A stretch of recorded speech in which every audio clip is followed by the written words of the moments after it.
Do we have anything else that floats? Ooh, hey. James is messing around with all those liquids and he's learning about the densities of things. It's going to overflow. I know! And he's going to have to clean up the mess. Colette lives with her son James, who was diagnosed with ADHD and autism when he was 9. It's oily. He went to a mainstream primary school where they all knew that he was quirky. Everybody loved him. He loved it there too. James is one of an increasing number of children who are not in mainstream education. In his case, he began refusing to go to school when he first went into secondary. He just about managed for the first half term, and then in the second half term it was headaches, leg aches, feeling sick, I'm tired. He just couldn't cope. He was saving up all his anxiety, and then when he came home he used to explode. So that's him kicking a hole through his wall. That's another hole. There's another 2 holes. That was his wall before I ended up putting plywood on it. Colette felt rather than being supported, her parenting was blamed. But without James having an education and healthcare statement at the time, it wasn't possible to have an official support plan in place. The focus was get him into school. Also constantly threatening in front of James that mum would be taken to court. Local authorities issue fines based on information given to them by schools. In some cases, legal action is taken.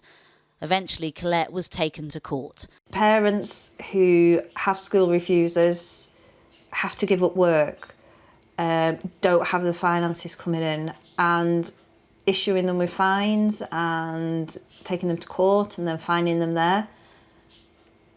How does that help with society? A spokesperson for the local authority told us while they don't comment on individual cases, they do work with families to meet individual needs, ensuring all young people have the best education possible. No ifs, no buts, no send cuts. Parents being prosecuted is part of a wider crisis for pupils with special educational needs.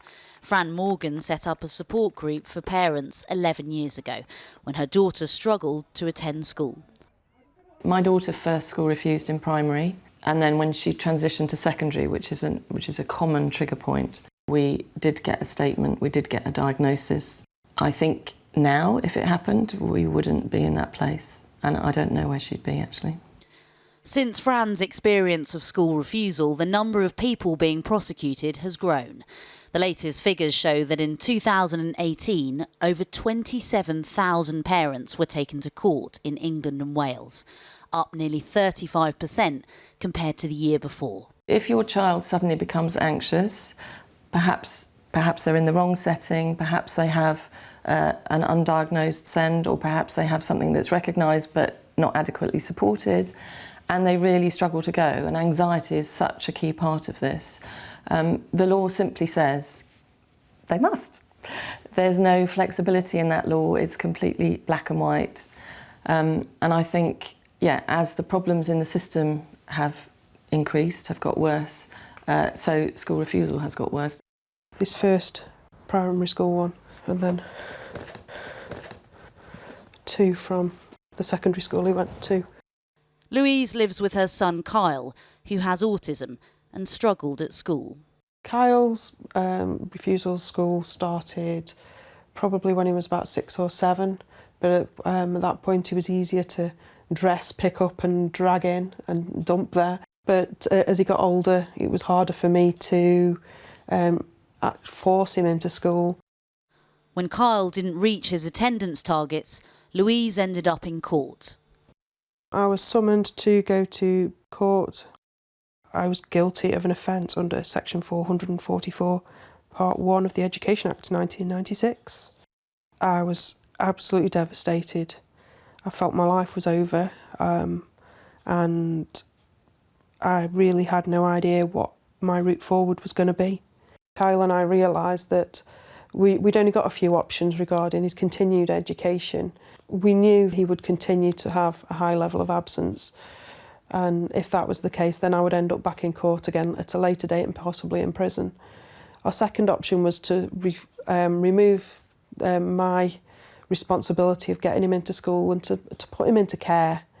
The only other option we could come up with was to remove him from the education system completely, and that's what we did. I ended up home educating for a year. The whole experience was extremely traumatising, very, very stressful, and I wouldn't wish it on my worst enemy. We contacted the local authority, who told us the council issues fines based on information given to them by head teachers, adding regular attendance is an essential part of a good education. Rona Epstein carried out research into the parents being punished for their child's truancy.